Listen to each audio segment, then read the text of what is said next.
Good evening. As the deadline arrives for firms to reveal their gender pay gap figures, the First Minister has told STV News that Scottish companies must do more to address what she describes as one of the biggest injustices in the modern era. Companies with more than 250 employees have until midnight to release the details of the difference between the average earnings of male and female workers. Of those already published, more than 75% pay men more than women. Laura Hamilton reports.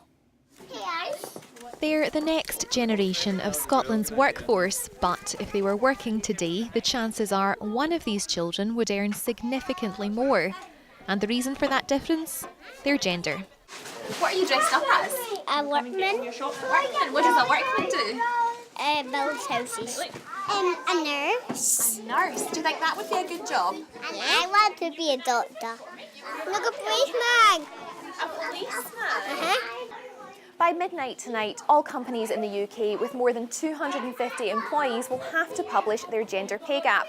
According to the Office for National Statistics, the average disparity in Scotland is 16.1%.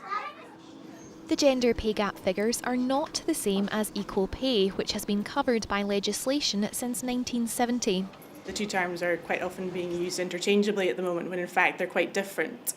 Equal pay is about the right under the Equal Equality Act for men and women to receive equal pay for equal work, whereas gender pay is about comparing the average pay across the organisation, so the average pay for male employees and the average pay for female employees. So the pay gaps being reported vary. There's a number of pay gaps in the 20% and the 30%. Some are going as high as 50% and over. So they tend to traditionally be in sectors where there are less women in senior roles, men are being paid more than females, and again at that very top level there'll be men on very high salaries and not enough women in these senior positions earning equivalent salaries, and that's probably one of the greatest causes of the gender pay gap there. Male-dominated industries like construction have predictably reported large gender pay gaps, but sectors like energy and banking have also reported huge differences.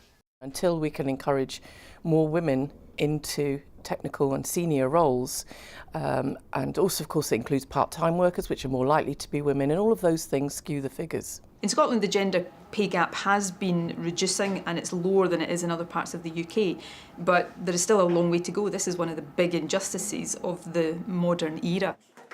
Companies who fail to disclose by midnight tonight could be hit with an unlimited fine. After that, the attention will shift onto how to close the gap for the next generation. Laura Hamilton, STV News, Glasgow.